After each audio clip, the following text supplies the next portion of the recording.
Muy buenas noches, mis amados amigos y hermanos en Cristo Jesús que ya se están sumando a esta transmisión especial. Sean cada uno de ustedes bienvenidos a esta plataforma de YouTube del apologista evangélico Barragán Salvador. Mi nombre es Joel Moody y voy a moderar este debate interesante. Nuevamente creo que es un clásico que vemos normalmente ya en los debates entre el apologista evangélico Salvador Barragán y el teólogo católico Guido Rojas, que también son grandes amigos, a quienes aprecio en gran manera. Y hoy pues estamos en un nuevo compartir y un nuevo debate sobre el tema acerca del emperador Constantino y la Iglesia Católica, que es el tema de debate el día de hoy. Así es, van a estar compartiendo tanto Salvador como Guido acerca de este personaje tan conocido, ¿no? Creo que marcó una etapa muy importante dentro de la historia de la Iglesia cristiana, que es Constantino. Y bueno, hoy día vamos a estar viendo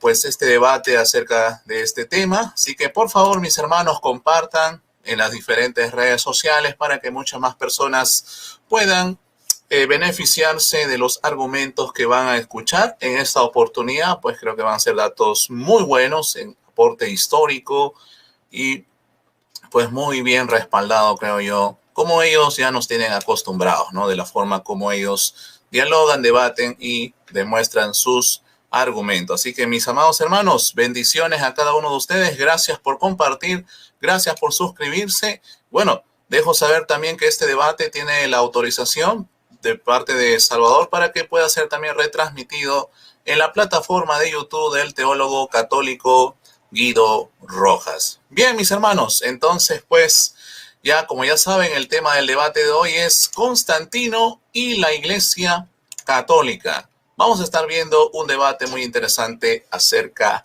de este tema importante. Muy bien, ahora le voy a ceder la palabra entonces a mis estimados para que ellos se puedan presentar. Así que, mi estimado Guido, adelante, por favor, puedes presentarte.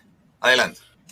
Gracias, Joel. Bendiciones. Como siempre, un placer volver a estar acá en la plataforma de Salvador Barragán y contigo, el moderador estrella, que eres una persona excelente, lo haces muy bien como moderador. Igual, extiendo mi aprecio para ti como para Salvador Barragán. Un saludo fraternal en Cristo Jesús desde Palmira, Valle del Cauca, Colombia, a Lima, Perú, y al estado de Michoacán. Creo que así es donde vive Salvador Barragán, y a todas las personas que en este momento se están conectadas, pueblo católico y pueblo evangélico, en este importante tema que ya hemos hecho algo así anteriormente, tema histórico también, pero vamos a centrarnos en la persona de Constantino, yo defendiendo una posición católica y me imagino que pues Salvador Barragán también dando su punto de vista desde la rama evangélica. Gracias, Joel, adelante. Muy bien, muchas gracias, estimado Guido. También que Dios te bendiga en gran manera. Y bueno, a continuación le cedo la palabra también a mi estimado apologista Salvador Barragán. Adelante, mi estimado. Preséntate, por favor. Gracias, hermano. Muy buenas tardes, noches ya todavía aquí en la ciudad donde vivo. Gracias al hermano Joel por la amabilidad de podernos moderar en esta tarde. Saludos también al licenciado Guido Rojas, que Dios lo bendiga a él. A sus hermanos también, saludos cordiales hasta Colombia.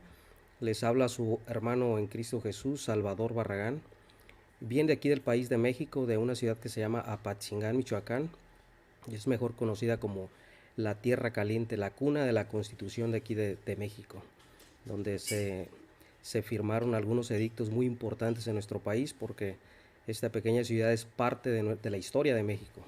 Entonces, muchas gracias y saludos y bendiciones a todos los hermanos que van a sintonizar este debate. Le pedimos a todos los hermanos que nos hagan el favor de compartir en sus grupos de Messenger, de Facebook, de WhatsApp, para que este debate histórico pueda llegar a más personas. Gracias y que Dios los bendiga. Muy bien, muchas gracias, mi estimado Salvador Barragán. Y bueno, como lo dije, ¿no? Este es prácticamente un clásico ya de los clásicos, encuentros entre Salvador y Guido. Y bueno, yo también estoy muy complacido de formar parte de estos diálogos o debates acerca de los diferentes temas que tienen que ver acerca de la historia del cristianismo y muchas doctrinas que engloban pues el tema acerca de nuestro Señor Jesucristo y el cristianismo primitivo. Bien, Como ya lo saben mis amados hermanos y amigos, el tema del debate de hoy es el emperador Constantino y la Iglesia Católica. Y el formato del debate se basa o consta en lo siguiente: van a tener ambos expositores o debatientes 20 minutos para poder exponer. No se puede refutar, está completamente prohibido refutar argumentos de sus oponentes en esta primera intervención. Van a tener 20 minutos cada uno de ellos para exponer sus argumentos acerca de este tema. Finalizado ello, vamos a dar inicio ya al último bloque, que sería el de la prácticamente conclusión o refutación, que también va a constar de 20 minutos. Así es, 20 para exponer, 20 para refutar. Van a tener ambos debatientes en esta oportunidad. Así que mis amados hermanos, gracias por compartir esta transmisión. Gracias por divulgar también este debate, y creo que va a ser de mucha bendición y edificación para todos los que vamos a estar presenciando y escuchando los argumentos de ambos debatientes. Gracias, mis amados hermanos, por su gentil apoyo a esta plataforma de YouTube. Así que vamos a dar inicio ya a este debate emocionante sobre Constantino y la Iglesia Católica, cediéndole la palabra a mi amigo y teólogo católico Guido Rojas. Guido, ¿estás listo, mi estimado? Sí, listo. Ok, muy bien. Déjame buscar un momento el cronómetro. A ver, ok, ya lo tengo listo. Muy bien, entonces puedes comenzar a partir de ahora. Adelante, Guido. Gracias. Como siempre, te agradecería que me avisaras para ir concluyendo la idea. Ok. Bueno, sobre Constantino, yo creo que es un tema importante históricamente hablando en relación a lo que es la iglesia primitiva. Creo que se ha estigmatizado, se ha hecho una leyenda negra por parte de Constantino, de algunos apologistas o algunos pues historiadores que no están muy de acuerdo con lo que después el catolicismo primitivo. De hecho, pues voy a dar la tarea de responder o dar una claridad, un panorama, cuál fue la situación que estaba viviendo y el papel importante de Constantino en la historia de la iglesia cristiana, en este caso especialmente de la iglesia católica. No voy a hablar tanto de la parte moral o de la parte de la personalidad de él, porque de todas maneras, como un hijo de Adán, como cualquiera gobernante, tuvo sus aciertos y tuvo también sus fallas. Yo compararía a Constantino moralmente hablando, no creo que sea ni más santo ni más pecador que un rey David en el Antiguo Testamento, o un rey Salomón, o cualquiera de los reyes que reinó en la antigüedad, en el Antiguo Testamento.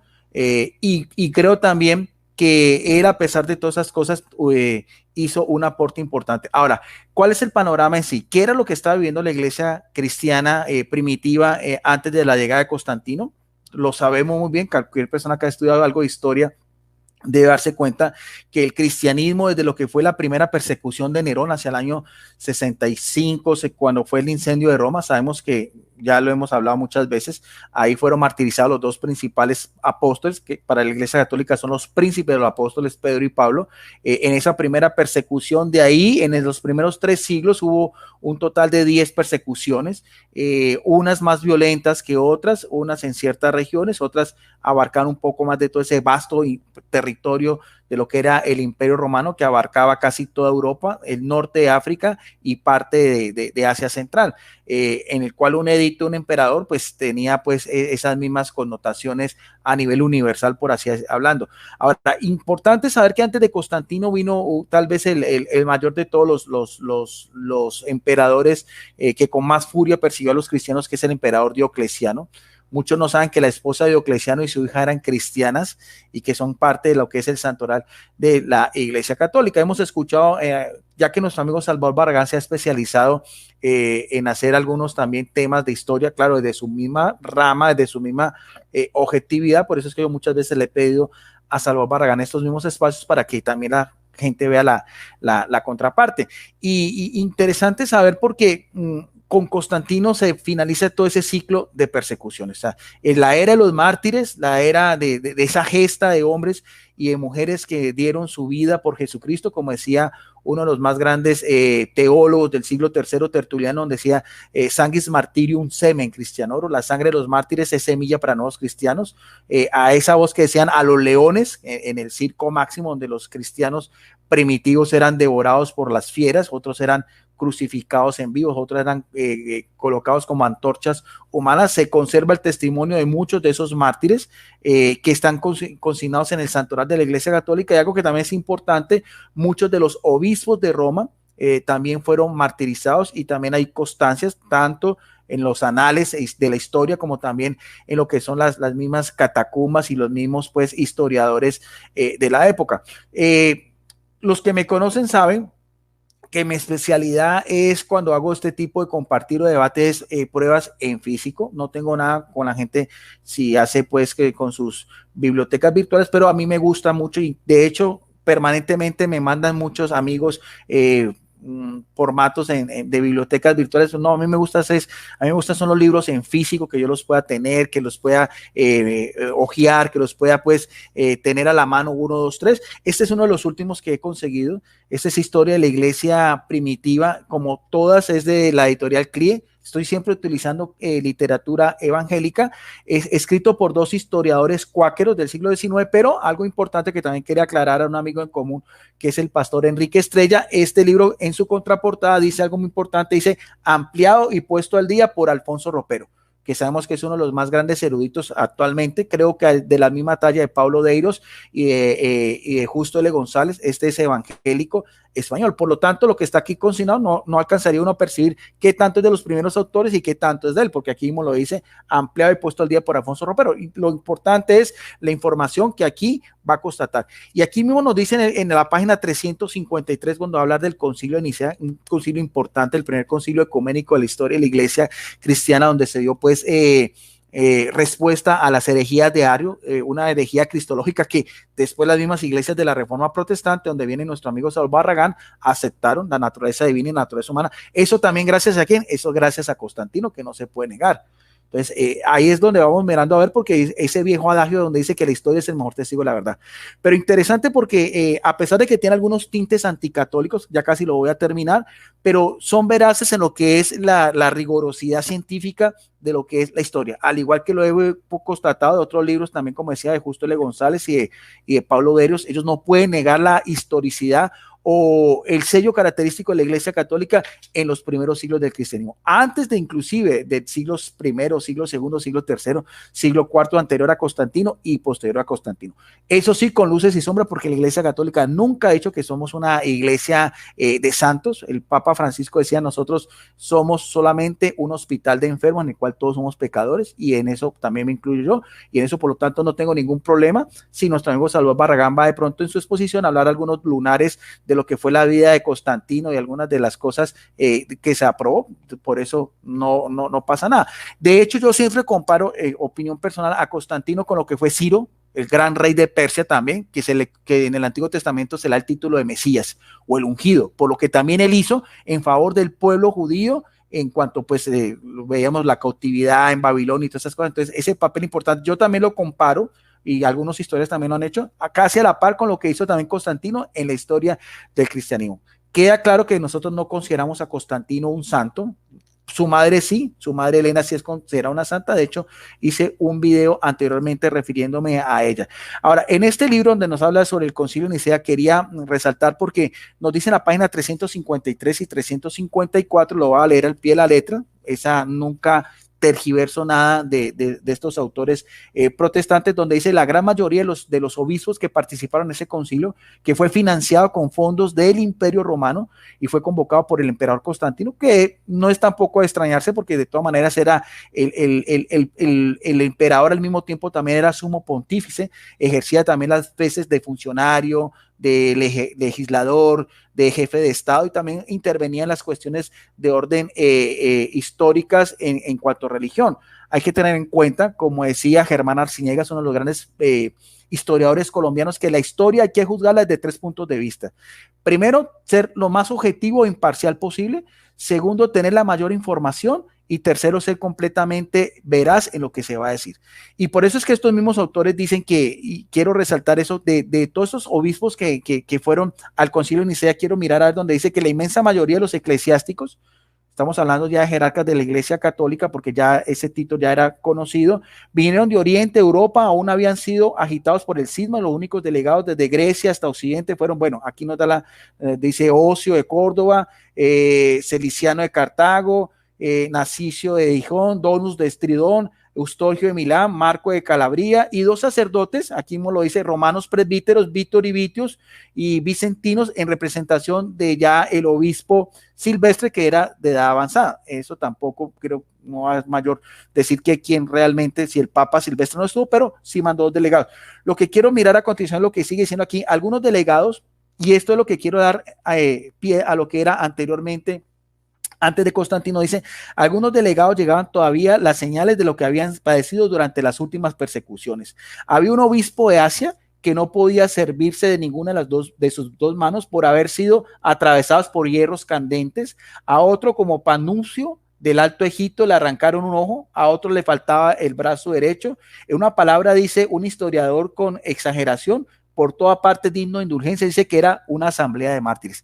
Eso es lo que yo quiero resaltar. Eso, la forma como Diocleciano y los otros, Decio y todos esos, habían torturado, habían hecho mutilar, y eso Salvador Barragán ha hecho mención anteriormente. Inclusive, siguiendo acá en este mismo libro, en la página 362, dice que al finalizar el concilio, Constantino regaló, hizo unos presentes a todos los obispos, pero algo que también que quiero resaltar está en la página 362, al pie de la letra dice, Constantino hizo regalos a cada uno de los obispos según su rango, porque sabemos que algunos eran de unos patriarcados, unos diócesis más importantes, dice, pero el que más fue agasajado fue Panufio, al que tomó en sus brazos, al que le habían quitado un ojo, y le besó la órbita del ojo que le había sido arrancado. Mire ese gesto de veneración, ese gesto de respeto, ese gesto. Estas cosas a veces no se dicen de Constantino. Cuando a veces se va a hablar de Constantino en contra de la Iglesia Católica, siempre se dice lo malo. Este tipo de cosas no se dicen.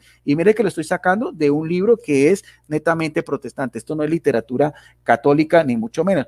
Ahora, podemos decir de otro hecho importante que tiene que ver con Constantino, que tiene una relación pues muy directa en el marco histórico que estamos nosotros planteando, fue lo que fue la intervención milagrosa que nosotros creemos se hizo por parte de lo alto en una batalla en el puente Milvio.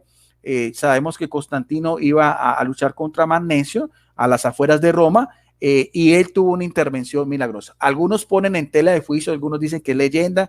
De todas maneras, en este libro como tal no está simplemente tal cual dice lo que realmente se narra de un historiador eclesiástico de la época, que es Eusebio de Cesarea, que era amigo personal de Constantino. Sea que haya sido verdad, sea que de pronto sea exageración o leyenda, lo cierto es que el triunfo de Constantino dio lugar a que después, en el año 313, bajo el edicto de Milán, los cristianos pudieran tener libertad religiosa, a la par de los paganos, a la par de los judíos, y ya podían expresar fielmente lo que anteriormente en las catacumbas, en los subterráneos de Roma, en las criptas, tenían que hacer cuando enterran a sus muertos o cuando hacían sus asambleas en las casas. Esa transformación, ese viraje, esa metanoia, ese cambio se dio gracias a Constantino.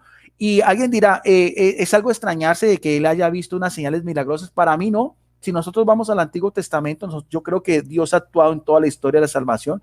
Nosotros vemos también como nos dice en el libro, en los Pentateuco, también en el mismo libro de Éxodo también, todo lo que fue Dios, cómo conducía a su pueblo con una columna de fuego en el día y una columna de nube en la noche. También cuando dice en el libro de Josué cómo hizo también detener el sol ante una batalla. O sea, si vamos a hablar de cosas milagrosas y extraordinarias, signos visibles en el cielo, no sería nada raro también decir que eso también haya ocurrido aquí, como estamos hablando en esta batalla. Inclusive que aquí dice Eusebio de Cesarea, nos narra pues todo ese mismo episodio, y no solamente Eusebio, sino otro historiador también contemporáneo, que es Latancio. Dice también, esto está en la página 312 y 313, dice, aquel suceso hace mención de él diciendo solamente: Constantino, avisado por un sueño, hizo colocar el signo celeste en los broqueles de sus soldados y dio comienzo al combate como le había mandado en la visión Dios. Jesucristo. O sea, el signo pues de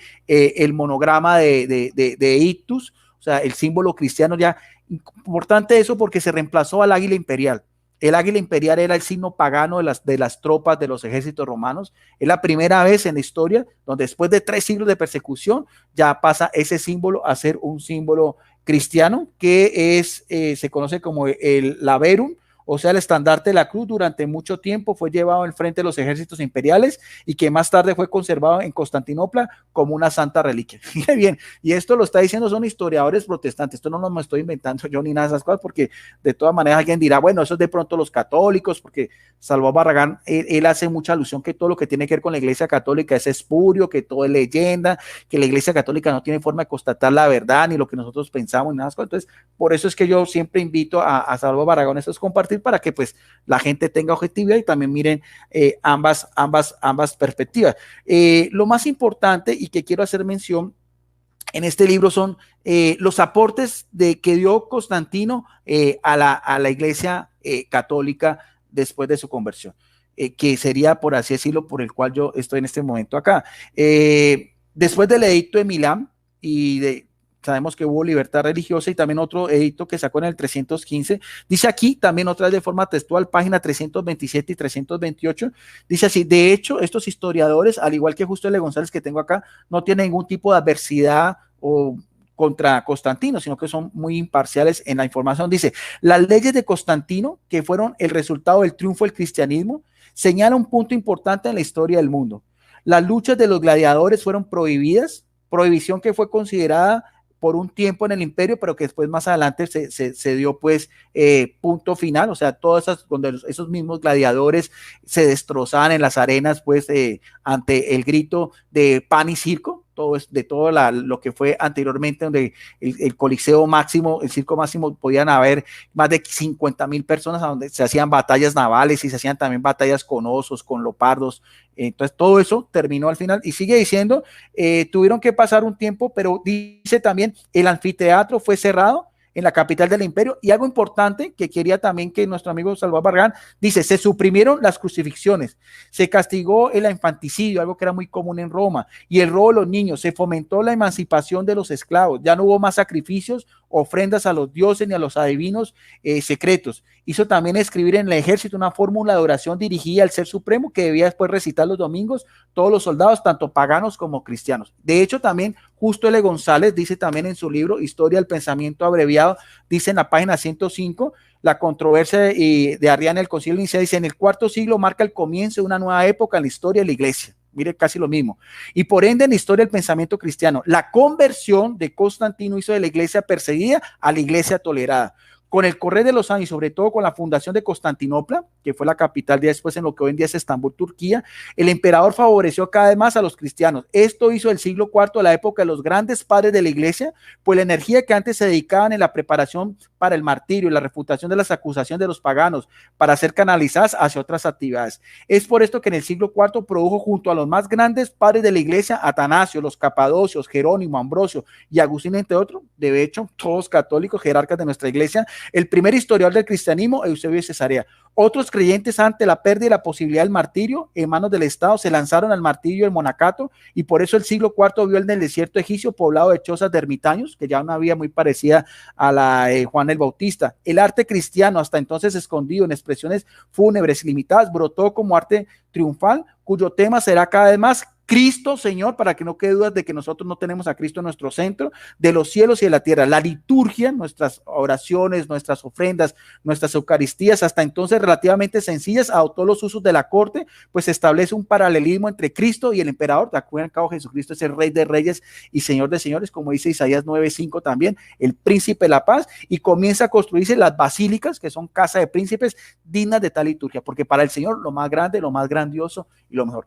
¿Qué es lo que quiero nosotros constatar de estos dos historiadores? El aporte de Constantino, el edicto de Milán, su su tolerancia hacia los cristianos y la forma ya como el mismo cristianismo pasó a otra etapa, a otra esfera, a estos grandes escritores, a los primeros concilios que se debatieron estas herejías arrianas, nestorianas, monofisitas, que de hecho es lo que cada uno cree. Yo creo que Salvador Barragán reconoce que en Jesucristo existen dos naturalezas, el mismo creo niceno-constantinopolitano que se cita en las principales iglesias cristianas, inclusive las mismas iglesias de la Reforma. No sé si la iglesia de Salvador Barragán, si es de corte anabatista, también tiene, acepta los primeros 4 concilios y también esos primeros credos. Todo eso se dio gracias a ¿qué? A la libertad religiosa, al aporte también que hizo Constantino, a esas grandes basílicas que todavía se conservan, basílicas mayores como San Pedro en el Vaticano, San Pablo Extramuros, la Santa Cruz de Jerusalén, las mismas basílicas que hoy en día los peregrinos van a Tierra Santa. En Jerusalén, gracias a su madre,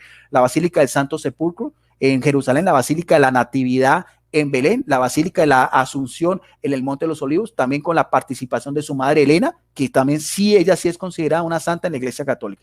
Para la Iglesia Ortodoxa sí es considerado Constantino y su madre como santos. Para la Iglesia Católica solamente le damos el atributo de los altares a su madre, la Augusta Emperatriz Elena. Bien, este de pronto era mi primer pues bloque a manera general, dando pues algunos aportes históricos sobre Constantino y lo que fue la transacción de todos esos los primeros siglos de persecuciones a esta nueva era, una era de paz. De hecho, si nuestro amigo Salvador Barragán alguna vez lo dijo, anteriormente dijo que el emperador Constantino crucificaba personas. Bueno, esta es la oportunidad, Salvador Barragán, de que nos demuestres también, como lo estoy haciendo yo con pruebas en físico, de dónde sacaste tú eso, porque eso me sonó a mí a un sofisma o algo que no podrías, a menos pues que me muestres si él también tenía ese mismo forma de martirio, esa misma forma de pena capital que sí lo tuvieron sus anteriores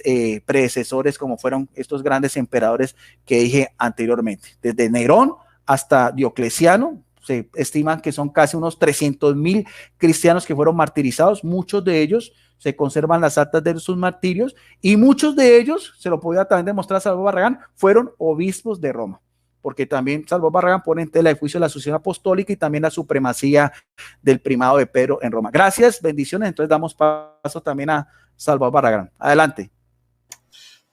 Muy bien. Reiniciamos. Perfecto, muchas gracias Guido por tu tiempo de exposición. A continuación le cedo la palabra a Salvador Barragán. Salvador, ¿listo? Tu micrófono. Sí, hermano, listo. ¿Cómo Okay. me escucho? ¿Me escucho bien el sonido? Sí, te escuchas bien. ¿Le escuchas bien a Salvador, Guido? Sí, ok.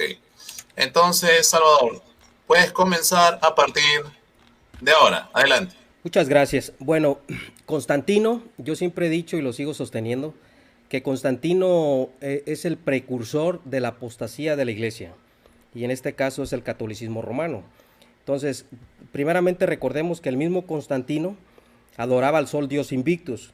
Entonces, ese era uno de los varios de los cultos en Roma que adoraban los paganos, que adoraban al Dios Sol Invictus. Entonces Constantino veía que las observancias tanto de los paganos como de los cristianos tenían un común. Entonces los romanos adoraban ¿a quién? A Isis. Adoraban a una Madonna que cuidaba a su hijo sagrado. El culto a Atis, a Cibeles, se celebraba un día al año lo que era un sacrificio de sangre y el ayuno, seguido por el festín de la resurrección de Hilaria, que también los paganos lo celebraban. Entonces celebraba una jornada de alegría el 25 de marzo, los elitistas o los matristas, muchos de los cuales eran altos jefes del ejército, porque los soldados del ejército participaban de todo el paganismo y todos los sacrificios a los ídolos. Ese fue por cual el motivo los cristianos nunca quisieron participar o ser partícipes del ejército romano. Entonces, también la comida era consagrada. Entonces, ¿qué era lo que empezaron a decir los cristianos? Y uno de ellos fue Eusebio de Cesarea. Decían que Cristo que guiaba su carro a través del cielo. Celebraban sus servicios el domingo, arrodillados a la cara del sol y tenían la fiesta de la Natividad el 25 de diciembre, los paganos, celebrando de esta forma el nacimiento del sol Invictus, del dios Invictus. Entonces, ¿Qué más es lo que querían los paganos? Constantino nunca abandonó el culto del sol y mantuvo su imagen en las monedas de Roma. Convirtió el domingo en el día de descanso obligatorio. Recordemos que nosotros también celebramos el domingo, pero no como una obligación, porque para nosotros el día del Señor es todos los días. Pero nos podemos reunir en viernes, en sábado o en domingo, no tenemos problema.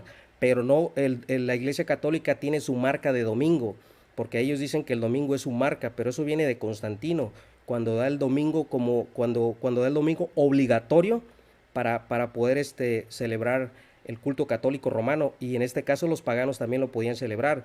¿Qué más hizo Constantino? Entronizó en el foro una estatua del dios Sol Invictus y otra diosa de la madre Cibeles, y esta representaba la postura, o sea, los paganos adoraban a una diosa Cibeles, ¿sí? Y representaba que la plegaria cristiana.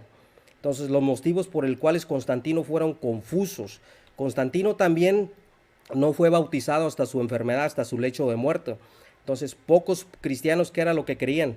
Que había un segundo perdón. Entonces, ¿qué más hizo Constantino? Constantino hizo que los cristianos empezaran a desempeñar funciones públicas consideradas antes incompatibles con la virtud cristiana por los sacrificios a los dioses. Entonces, los cristianos nunca quisieron participar ni mezclarse con eso, porque Constantino seguía celebrando el culto pagano, no dejó de ser pagano, ni dejó de adorar al dios Sol Invictus.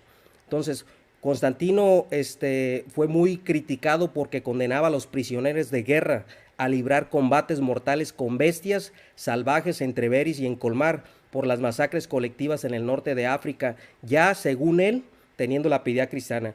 ¿Qué más hizo Constantino? Constantino ejecutó a su hijo mayor. Guido parece que está elogiando a Constantino, y Constantino era verdaderamente un hombre perverso y era un hombre asesino. Ejecutó a su hijo mayor. Lo compara con David. David nunca se atrevió a ponerle una mano a su hijo Absalón, que quería usurpar su lugar. Constantino sí ejecutó a su hijo mayor, se ejecutó a su segunda esposa, ejecutó al marido de su hija. Entonces, la vida privada llegó a ser tan monstruosa de Constantino a medida que él iba envejeciendo. Entonces, también era un individuo dominante, egocéntrico, vanidoso, impecable, pero inteligente, porque sabía que su imperio pagano podía sobrevivir mezclándole con el cristianismo. Entonces, Constantino, un hombre, dicen los historiadores, que era vano, supersticioso, que abrazara el cristianismo porque eso convenía a los intereses personales. Muchas de las disposiciones de Constantino eclesiásticas indican que deseaba una iglesia oficial en la que el clero estuviese formado por funcionarios civiles, porque los cristianos empezaron a ser parte de la corte civil de Roma pagana. Los cristianos empezaron a recibir pagos de parte del emperador. Entonces, Constantino prácticamente, recordemos que los emperadores eran considerados dioses, figuras deidades que eran venerados y eran adorados como dioses. Entonces, el dios emperador pagano, como lo atestiguan los bustos y las estatuas colaces de su propia persona, distribuidos en todo el imperio romano, o sea que Constantino mandó poner sus estatuas, sus bustos en todo el imperio romano, ¿sí? Como un rey y como un sacerdote. Recordemos, como dice el doctor Justo L. González, él se hacía pasar obispo de obispos, porque él decía que él había sido puesto por Dios para supervisar la iglesia tanto de adentro, tanto como por fuera. Entonces, ¿qué es lo que dice Eusebio? Nos dice que él estaba presente cuando Constantino recibió a un grupo de obispos y de pronto observó: vosotros sois obispos, dijo Constantino, cuya jurisdicción corresponde a la iglesia, pero yo también soy un obispo ordenado por Dios para vigilar a los que están fuera de la iglesia. Entonces, esa era la idea de Constantino. Entonces, y Constantino también tenía muchas ideas grandiosas y las secularizó, y que él mismo se atribuyó con el papel principal del instrumento divino. Eusebio dice: derivó de lo alto la fuente de la autoridad, fuerte en el poder del título sagrado. Constantino era especialmente amado por Cristo, y al llevar todos aquellos sobre quienes gobiernan la tierra, el único verbo engendrado y el Salvador los convierte en súbditos apropiados del reino de Cristo. El intérprete de la palabra de Dios, una voz potente que afirma las leyes de la verdad y la divinidad a todos los que moran en la tierra. El piloto designado de la poderosa nave a cuya tripulación se le proviene salvar. Dios dijo: el obispo era el autor de la realeza. Hay un rey y su verbo y su ley leal, una ley que no está expuesta al deterioro provocado por el tiempo, y en cambio es la palabra viva y perdurable. Esas son las palabras de elogio de Eusebio de Cesarea. Entonces, Constantino como emperador constituía un agente importante del proceso de salvación, y esto lo dice Eusebio de Cesarea, y eso es paganismo, Guido Rojas, y eso es parte de la declinación espiritual de la iglesia. Entonces ordenó que se le preparase una tumba al lado de la iglesia de los apóstoles que él mismo construyó. Escuchen bien, Constantino fue enterrado, según la tradición, al lado de la iglesia de los apóstoles que él construyó y que él dotó generosamente en Constantinopla.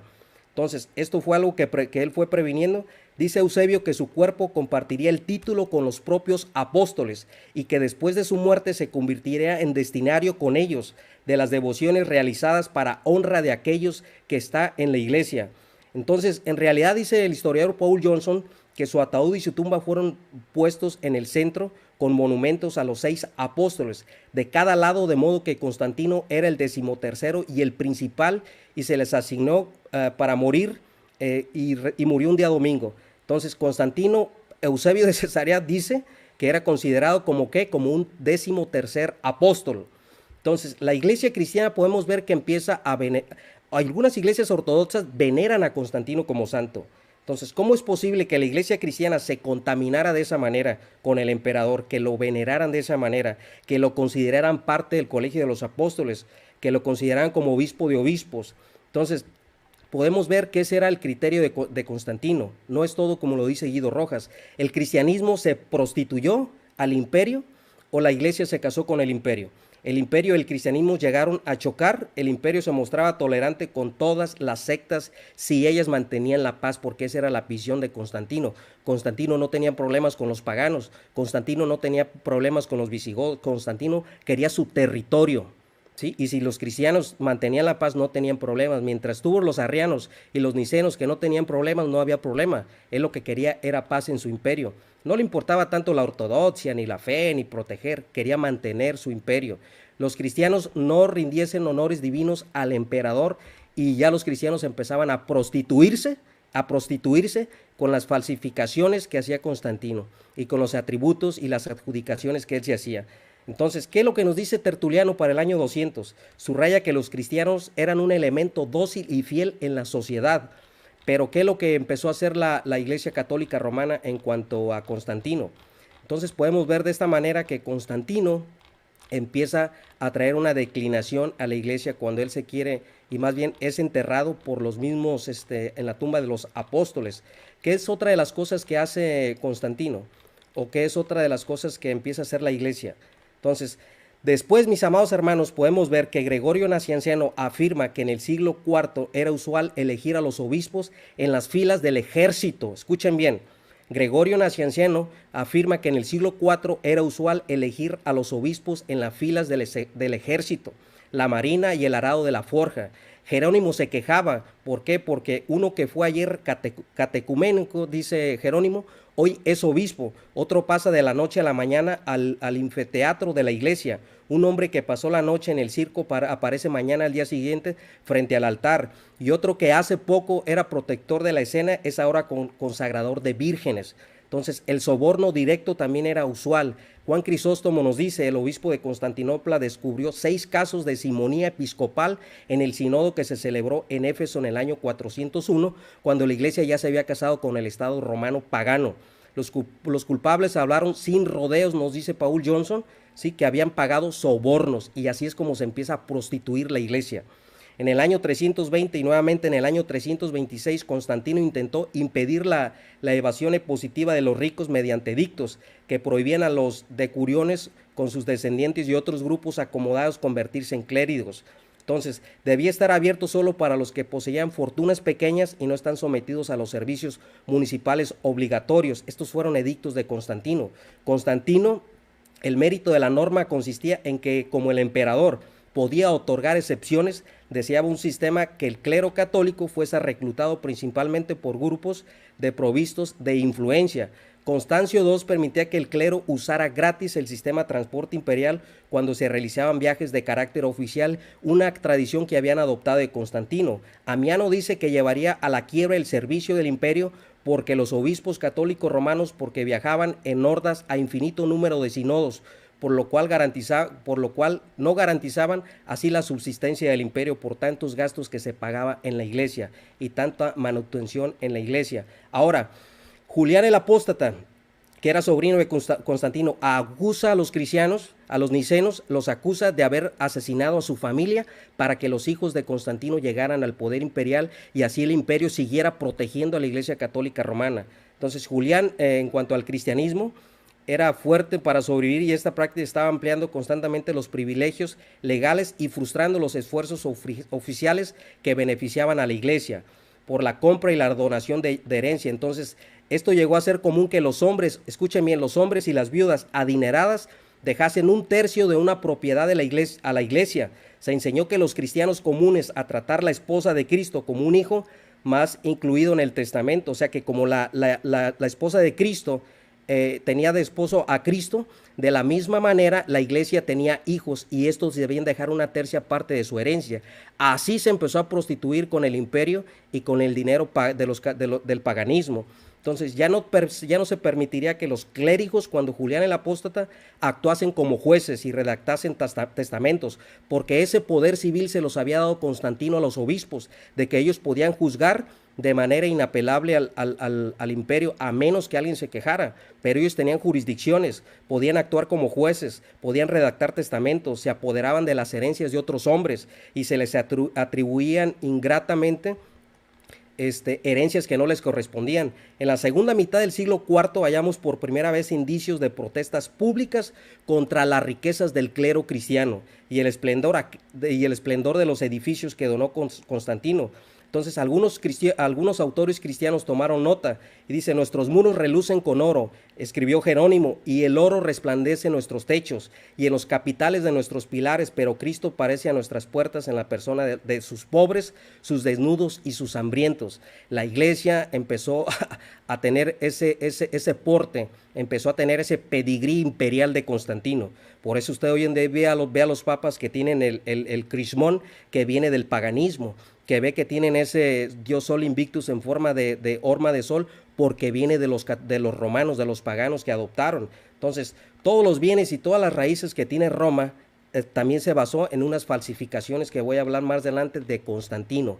Roma, eso que dice nuestro amigo Guido Rojas, es verdad, porque sí, la Iglesia Católica Romana falsificó las donaciones de Constantino. ¿Para qué? Para atribuirse territorios que no le correspondían y para atribuirse más que nada la primacía papal. Entonces, algunos 80 obispos de Numidia declararon nulo el ordinario de Sicilio, obispo de Cartago, con el argumento de que la ceremonia había sido presidida por un obispo traidor. ¿Por qué les digo esto? Porque los donatistas tuvieron un cisma. Entonces, ellos decían que los que habían apostatado, los que habían entregado las escrituras al emperador, ya no podían regresar a la iglesia. Entonces, este problema, este ordenamiento de Sicilio, que era un obispo de Cartago, lo pusieron de obispo y la iglesia protestó, porque la iglesia estaba acostumbrada no a que el emperador pusiera obispos, sino que la misma grey era la que escogía los obispos. Entonces, cuando pasó este problema, eligieron a Donato y hubo una revuelta. Entonces, el cargo de Donato no fue válido, porque se señaló y Sicilio fue a quejarse también con el imperio. Entonces vinieron unos 80 obispos que habían sido, también decían que habían sido traidores y habían puesto en su cargo. Entonces este hombre se negó a renunciar y ambas partes apelaron a Constantino. El emperador se inclinó por Sicilio. Entonces los donatistas vieron esta actitud mala como un síndrome de persecución. Servidores de Dios son aquellos a quien el mundo odia, decían los constantinos, y se preguntaban que qué tenía que ver el emperador con la iglesia, por qué el emperador metía mano en la iglesia.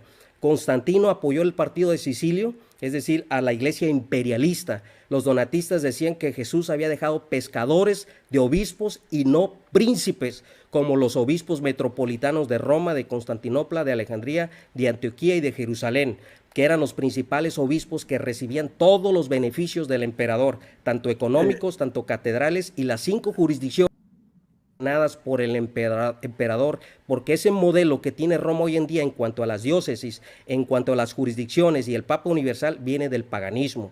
El catolicismo católico romano, ¿sí?, tiene todas esas tradiciones de parte de Roma. Los donatistas rechazaban al mundo en un sentido político y económico y expresaban las aspiraciones de los nativos pobres de las llanuras interiores y los distritos montañosos. Entonces Constantino desencadenó el problema cuando alineó al imperio con la Iglesia Católica Romana. Sus sucesores de Constantino tuvieron que afrontar la situación si perseguían o provocaban un movimiento de resistencia. Entonces, los donatistas eran muchas iglesias, eran iglesias organizadas, que eran más de 500 obispos al norte de África.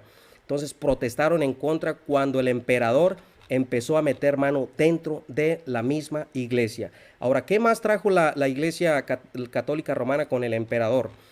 Fíjense, hermanos, que hay algo muy importante. El mismo emperador, los principales aspectos de los cultos tradicionales durante el principado de Constantino fue la veneración del emperador. O sea, Constantino nunca dejó de ser venerado y la iglesia se tuvo que quedar callada, y todas esas personas, algunos de ellos fueron agachones a Constantino. Entonces, ¿qué es lo que pasaba? Que Constantino estaba basado en la tradición que se le atribuía a los ascendientes divinos de las familias aristócratas romanas, y era indispensable para garantizar la propia autoridad de los príncipes.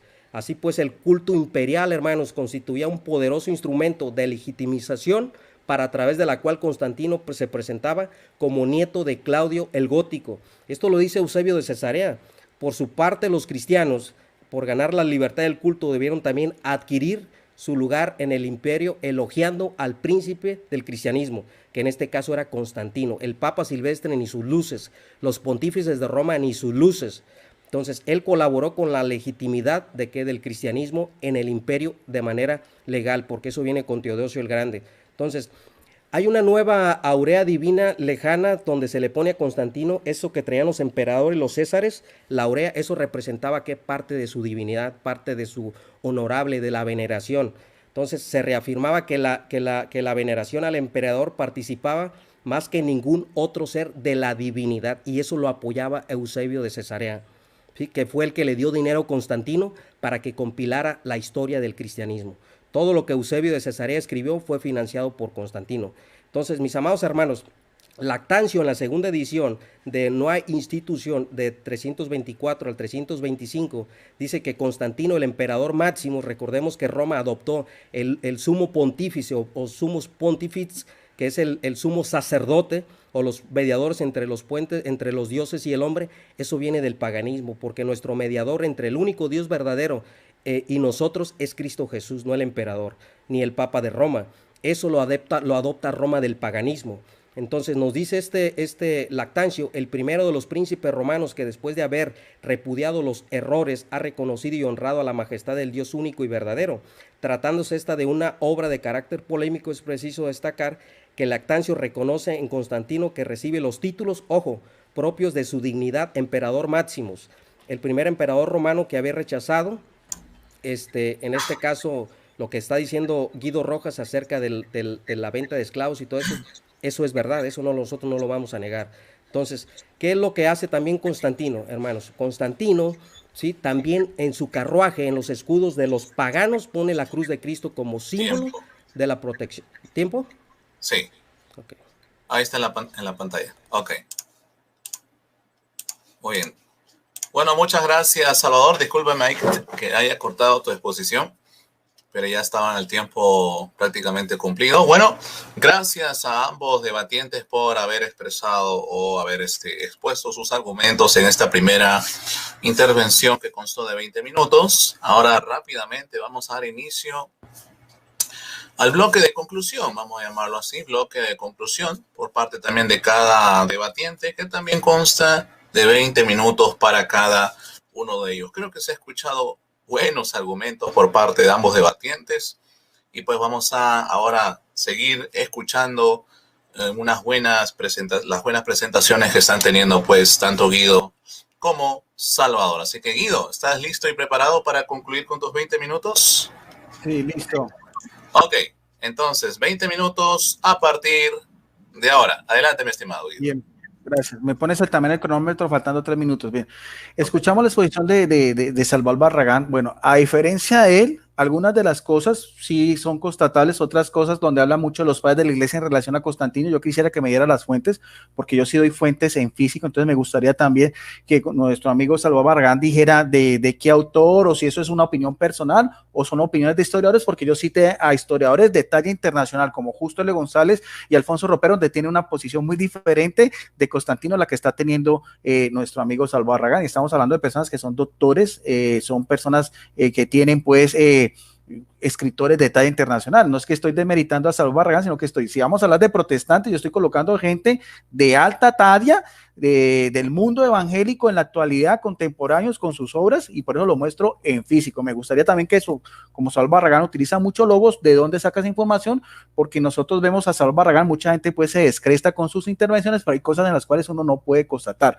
Una de las cosas que no pudo constatar y que sigue siendo algo que está en entredicho es que Constantino crucificara a personas. Eso no lo ha podido demostrar Salvador Barragán, y alguna vez anteriormente lo dijo y hasta el momento no he dado. Que me dé la prueba en qué parte del territorio romano y en qué circunstancias Constantino crucificaba a personas. Y si crucificaba tenía que ser, porque los que llevaban a las cruces eran a los cristianos. A los ciudadanos romanos se les decapitaba, pero a los cristianos o a las personas que no pertenecían al imperio, en este caso también, de hecho también, por ejemplo, podríamos llamar a los judíos porque no tenían ciudadanía romana, esa era la pena capital. Entonces, que nos explique, lo dijo, dado a conocer a Salvador Barragán, y hasta el momento no lo ha podido decir. No estoy diciendo, y lo dije en un principio, que Constantino no tuvo también sus lunares, también lo dije, eso de lo del hijo mayor y todas esas cosas, eso no lo he por entredicho, pero lo de crucificar personas, eso sí, hasta el momento Salvador Barragán no lo ha podido constatar. Ahora, él dice que con Constantino apostató la iglesia. ¿Eso me lo puede mostrar con la Biblia?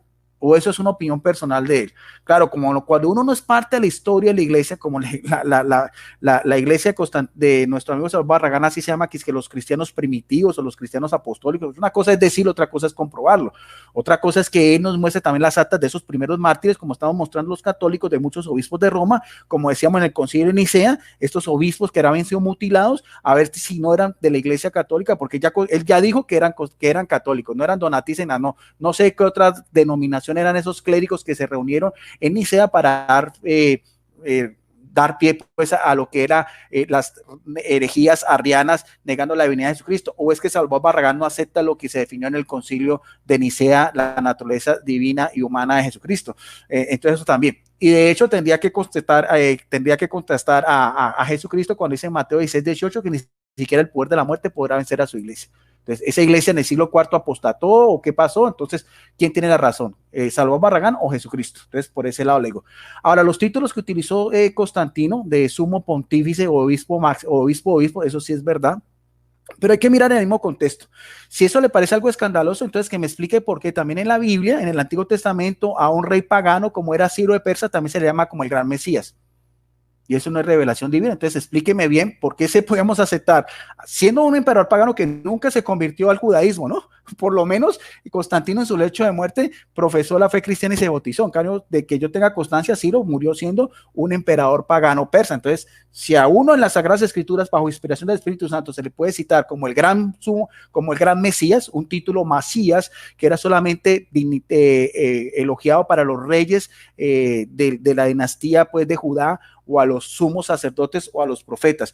Él dice que ¿por qué comparo a Constantino con David? Se le olvida nuestro amigo Salvador Barragán que David, por querer tapar un adulterio con Betsabé, mandó al combate como carne de cañón a su esposo Urías. ¿Eso no es un pecado también? Un adulterio y un asesinato. Entonces, si moralmente vamos a hablar, por eso hice la comparación. No sé cuáles son los criterios morales que Salvador Barragán diga. Ahora, que algo que sí me lo tendría que demostrar Salvador Barragán es que Constantino exigía adoración, no estamos hablando de veneración, adoración, como si lo hacían sus anteriores dignatarios, los mismos emperadores que se le dan el título de Soter, que quiere decir Salvador, o Divinus Augusto. Eso no lo veo yo en Constantino. O sea, él no se adjudicó ser un hijo de un Dios. Y si es así, que no lo diga.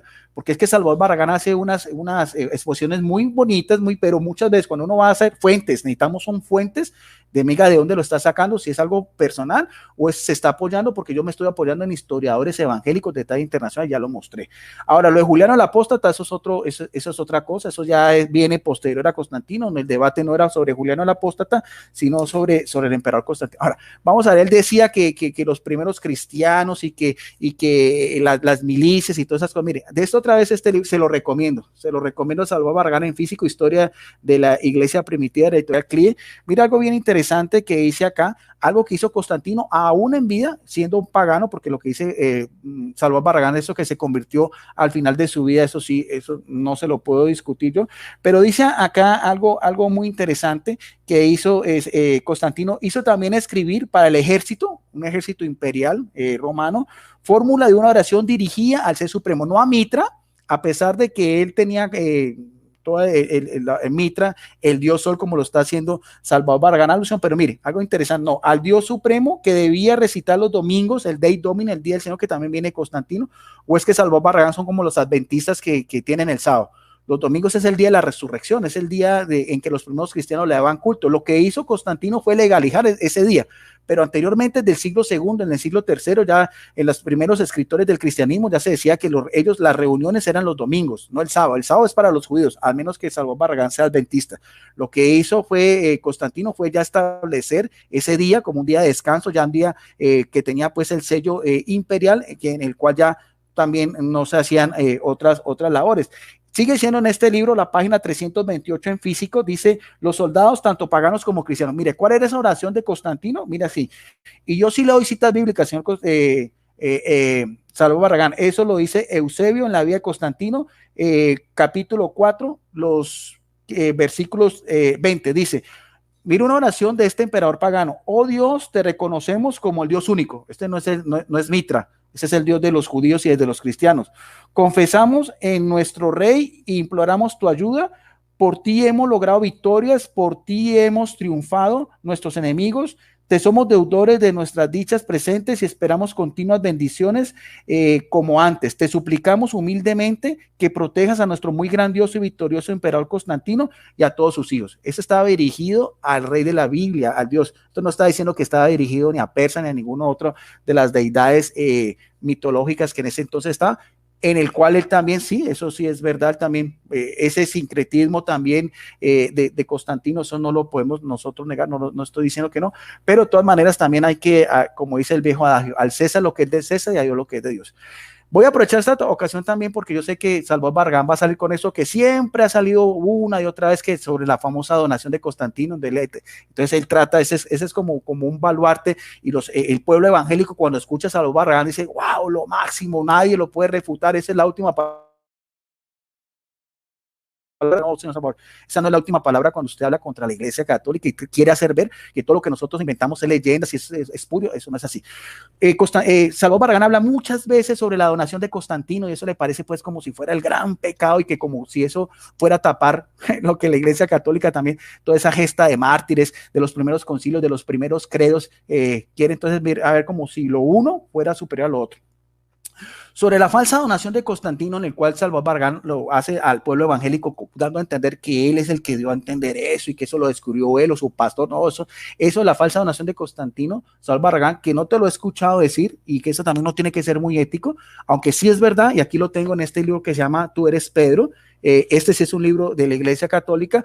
Eso fue la misma jerarquía eclesiástica que dijo que eso era la leyenda. Jamás te he escuchado decir de que fue tu pastor o que fueron los reformadores o no sé quién el que dio alusión a que eso era una falsa leyenda. ¿Qué es lo de la falsa donación de Constantino? Dice acá que era el ambiente en la Edad Media, en el cesaropapismo, no lo estamos negando, en el cual también los obispos de Roma eran también al mismo tiempo dignatarios civiles y todas esas cosas. Eso también no lo vamos a negar, pero lo de la donación de Constantino sí quiero clarificar algo, porque eso nunca se lo he escuchado a Salvador Barragán. Primero, ¿qué es la donación de Constantino? Porque él hace mucho, siempre le veo que repite mucho eso, pero cuenta la historia a medias. Dice, en la Edad Media llegó a ser muy popular en Europa la leyenda de San Silvestre, también es conocido en latín como Donatio Constantini, una edificante novela en la cual se narraba con desconocimiento de la verdad histórica la milagrosa curación del emperador Constantino. Según esta leyenda, porque siempre fue una leyenda, Constantino había sido un implacable perseguidor del cristianismo y en castigo de su iniquidad Dios le hizo contra él la lepra cubierta de llagas en todo el cuerpo y se presentó ante el Papa Silvestre I del 314 al 335. Yo nunca he visto que Salvador Barragán diga qué es lo de la falsa donación, sino que simplemente hace alusión al documento, pero no es en realidad, él no ha profundizado qué es lo que es. Gracias a cuyas oraciones pudo recuperar la salud del monarca, convertido a la fe de Cristo por su portentosa restauración, pidió entrar de inmediato a la iglesia, entonces el mismo Silvestre lo bautizó en la pila de Letrán. ¿Ve? Ahora, ¿qué es lo que no dice Salvador Barragán? Dice, lo cierto es que Constantino, lejos de perseguir a los cristianos, fue un gran favorecedor, que jamás estuvo leproso y que solo vino a ser bautizado in articulo mortis por el ministerio de Eusebio Nicodemia, un obispo arriano. Eso no lo negamos nosotros, aunque eso se pone en tela de juicio, eso no es tampoco 100%, todos los historiadores no lo han dicho. Cuando estos últimos sucedió en el año 337, el Papa Silvestre II llevaba muerto más de 2 años. Esto nunca se lo he escuchado hablar a Salvador Barragán. Ahora, sigue diciendo, en la fantasiosa leyenda de San Silvestre se apoyan los falsificados, que siempre hace alusión a Constantino, una vez ya le quité esa premisa que tenía, logrado en tiempos del Papa Esteban, en el año 752, al 757, hacer creer a Europa en la autenticidad de un documento con el cual, por vía testamentaria, eso sí hace mención de Salvador Barragán, o sea, está contando la historia a medias, el emperador Constantino declaraba a San Pedro, a sus sucesores, como deidores legítimos de toda Italia y del occidente. Este documento apócrifo, ¿ve? Conocido bajo el título de Constantinum, Constitución Constantino, fue invocado por Esteban y por otros pontífices como primer título jurídico de la soberanía temporal de los papas. Eso sí no lo estamos negando. Lo que no dice, lo que no le escucha hablar a Salvador Barragán, si lo dice, me disculpa, pero no lo he hecho, es que quienes se dieron cuenta de que eso era una falsificación no fueron ni Lutero, ni Calvino, ni Zwinglio, ni el pastor de la iglesia de Salvador Barragán, aunque lleva un título muy sugestivo de cristianos primitivos o cristianos apostólicos. La otra vez escuché que esa era su denominación, con todo respeto, pero no fue ninguno de sus pastores, sino como sigue diciendo acá, siendo Papa Eugenio IV en el año 1431 y 1447, o sea, en plena Edad Media, o sea, en el siglo V, siglo XV, o sea, casi un siglo antes, unos pocos años antes de la Reforma Protestante, casi unos 80 años antes de la Reforma Protestante, la donación de Constantino fue considerada totalmente hechiza por el humanista Lorenzo Valla, y también fue como tal por un cardenal católico de ese entonces, en el siglo XVI, el siglo XV, perdón, de esta misma época, Nicolás de Cusa, era conocido también como el patrimonio de Pedro, era un gran filósofo, un gran teólogo, una de las mentes brillantes más importantes del catolicismo. O sea, lo que le quiero ahora entender, que eso nunca lo he escuchado a Salvo Barragán, porque yo sé que iba a salir con eso, es que esa misma falsificación fue un documento espurio y que fueron los mismos, en el mismo núcleo de la Iglesia Católica, la que dijo como tal. O sea, no fue ni Lutero, ni Calvino, ni ninguno de esas personas, para que entonces ya después hay que decir las cosas como son. Ahora, en este libro de Justo L. González, también Historia Breve del Pensamiento Cristiano, que la otra vez también Salvador Barragán hacía alusión, dice acá, haciendo pues énfasis a eso, para que veamos que página 268 dice, en Italia, el mismo que estamos hablando, Lorenzo Valla, ¿quién era?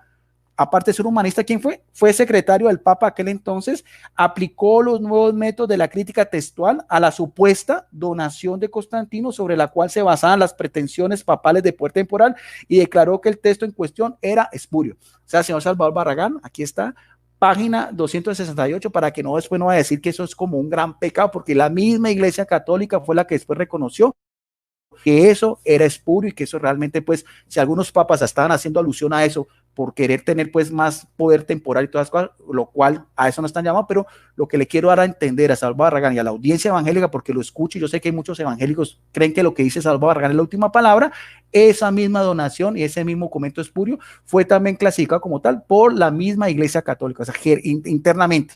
No fue ni por Lutero, ni por Calvino, ni por Zwinglio, ni por ninguno de los demás. Ahora, vamos a hablar también de dos cosas para finalizar. Aportes también que hizo Constantino. Aquí está otra vez de este mismo libro, Historia de la Iglesia Primitiva de Alfonso Ropero. Dice también, porque claro, Salvador Barragán hace la contraparte negativa, yo hago la parte positiva. también en la página 421 de la editorial CLIE, en físico, dice así, con Constantino y su conversión al cristianismo no se transformó ciertamente la estructura de la sociedad, pero gracias a la misericordia cristiana que vino después, como estamos hablando también de Justo L. González y todo lo que decía, nace una serie de instituciones caritativas dentro de la Iglesia Católica, la misma iglesia que está diciendo Salvador Barragán que era apóstata, ¿no?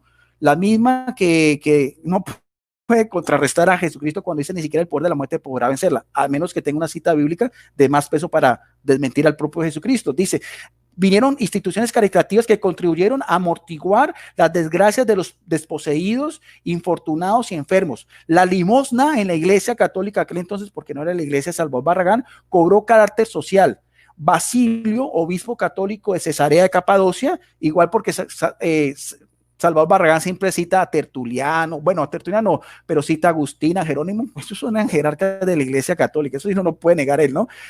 Pero sigue diciendo, organizó una verdadera ciudad cristiana compuesta de iglesias, monasterios, hospicios y hospitales, donde se acogían a los viajeros, a los enfermos y a los pobres. El obispo de Alejandría disponía de un cuerpo de 500 enfermos, en el puerto de Ostia también tenía un asilo y acogían a los peregrinos. Eso se dio después de todo lo de Constantino y también todas las donaciones que él da a la Iglesia Católica y la libertad que ella ponía a la Iglesia Católica de poder también. Él está hablando de la parte negativa, esta fue la parte histórica, también la parte positiva. También dice Salvador Barragán que las escuelas públicas y todo eso nació con el siglo XVI con los calvinistas. Eso es mentira. Página 425 dice, por necesidad la iglesia católica como tal, porque era la iglesia oficial, que abrió sus escuelas propias, que estaban junto a ¿cuáles? Están junto a las catedrales, que eran las sedes de los obispos. Aquí está, en la página 425, o sea, hospitales, albergues, ancianatos, escuelas públicas de la Iglesia Católica después de lo que fue el emperador Constantino, y estamos hablando de 1200 años antes de la Reforma Protestante. Por último, le tengo un postre aquí a su misma congregación, Salvador Barragán, aquí mismo le dice, de su amigo que usted citaba tanto, Justo L. González, aquí está, en físico, donde habla de los anabatistas y la Reforma Radical. Mire bien lo que dice. Página 291 para que usted lo mire. Era inevitable, sin embargo, que la búsqueda del cristianismo original puramente escriturario llevase a algunos a afirmar que la relación entre iglesia y el imperio romano durante los primeros siglos del cristianismo tenía valor normativo, que la iglesia no había de afiliarse a ningún gobierno, que es lo que está dando a entender Constantino, que la verdadera iglesia, por el hecho de serlo, ya estaba invitando a las persecuciones, y que la conversión de Constantino fue, por tanto, la gran apostasía, que es lo que está diciendo Salvador Barragán, que señala el fin del cristianismo puro. Pero como cataloga Justo L. González, un erudito de talla internacional, dice, estas eran las características más comunes de una amplia variedad de movimientos que surgieron después de la Reforma Protestante, que comenzaron a surgir inmediatamente después del comienzo de la Reforma Protestante. ¿Y cómo lo titula? Los anabatistas y la Reforma Radical, mire, a la cual pertenece nuestro amigo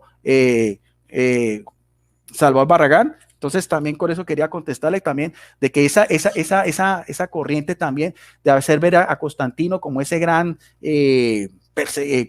pues apóstata de todas esas cosas, no es aceptado por estos historiadores, como dije yo, de la talla de Justo L. González y de la talla también de Alfonso Ropero, y también vi la otra parte, también los beneficios que trajo también, y también mucha de la protección que hizo Constantino. De hecho, esas grandes basílicas fueron construidas al igual que todo el concilio Nicea, con el mismo tesoro imperial, y eso se dio gracias también a él, a su madre, y en ese concilio Nicea, o que diga nuestro amigo Salvador Barragán, si Constantino fue un apóstata, ¿cómo es posible que su iglesia cristológicamente acepte las normas del concilio de Nicea, o no lo acepta? ¿O fue su iglesia la que hizo un concilio y que excomulgó a Arrio, diciendo lo mismo que hacen los testigos de Jehová, que Jesucristo es una sola criatura, negando su divinidad, negando su preexistencia? ¿A quién se le eso, señor Salvador Barragán? Si no se le debe a la Iglesia Católica, se le debe a la libertad religiosa, se le debe también a ese mismo, el mismo concilio que convocó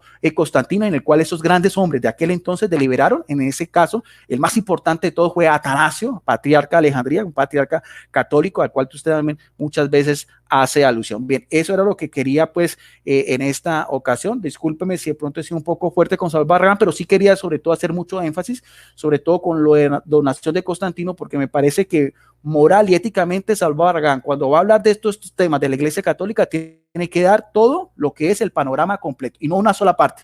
porque entonces daría a entender entonces que los católicos seguimos con esa cosa, porque él siempre lo va a entender, que eso es la donación de Constantino, eso nosotros los católicos todavía creemos que eso es un documento oficial, no, fueron los mismos jerarcas de la Iglesia Católica en el mismo siglo XV que dijeron ya, basta de esto, eso es mentira y eso es un documento espurio.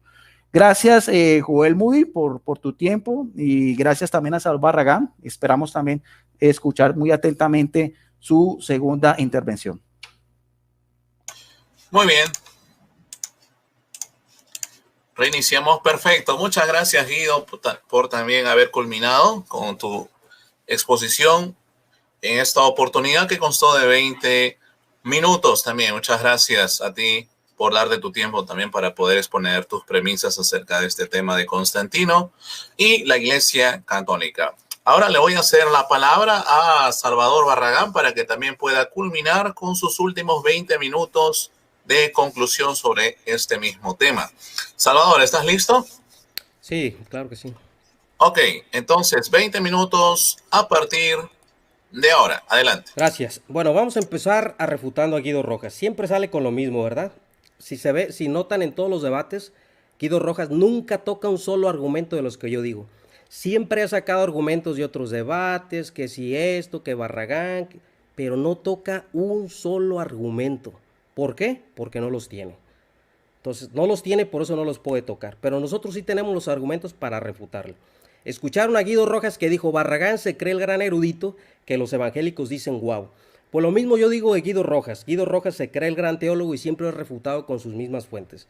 Guido Rojas dijo que la Iglesia Católica reconoció las falsificaciones de Constantino y que fue la Iglesia la que los descubrió. Y eso es falso. Eso es falso. Y esta tarde va a ser descubierto nuestro amigo Guido Rojas por sus mentiras. ¿Quiénes descubrieron las falsificaciones de Constantino? Fueron los centuriatos de Magdeburgo. ¿Y quiénes eran ellos? ¿Quiénes eran ellos? Luteranos. Luteranos. Se llama Centurias de Magdeburgo, el cuerpo de historia eclesiástica compuesto por 4 luteranos de Magdeburgo que le empezaron en 1560. Estos 4 autores son Matías Flaquio, por sobrenombre Liriquio, Juan Whitman, Mateo, Ludwig, Basilio, Ferbet. Estos añaden a unos a Nicolás Galsus y a otros a Andrés Corvino. No fueron los católicos. Acordémonos que las pretensiones papalistas de los católicos con Inocencio el Grande usaron esa, y esto es lo que la deshonestidad de Guido Rojas, que él no reconoce que esas falsificaciones de Constantino, escuche bien hermano, esas falsificaciones de Constantino, y tengo las fuentes, fueron todo el tejido de la ley y el derecho canónico que usó la Iglesia Católica Romana en el primer Concilio Vaticano. ¿Para qué creen? Para hacer infalible al Papa. Lo hicieron a base de interpolaciones falsificadas de los decretos de pseudo-isidorianos, de los decretos de Graciano y de las falsificaciones de Constantino. No fueron los católicos los que hicieron eso. Hermanos, cuando la Iglesia Católica Romana conquistó Constantinopla y ¿saben quiénes fueron los primeros que se opusieron al papado universal con esas falsificaciones de Constantino?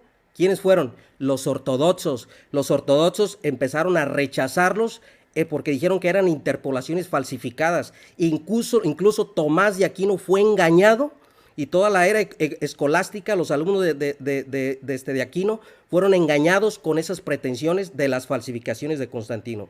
Si la Iglesia Católica Romana y mi amigo Guido Rojas tienen la carga de la prueba, ¿por qué usó en el primer concilio vaticano, ¿sí?, con el jure divino, con las pretensiones que hacen al Papa, con todo el jure divino es juramento al Papa, ¿sí?, el sagnatis cognitum, que es el derecho y el tejido de la ley canónica al obispo de Roma, fue a base de las falsificaciones, porque sí las reconocieron, pero a raíz cuando fueron descubiertas, porque bien que sabían el Papa XII, el Papa Gregorio, que esas falsificaciones eran falsas.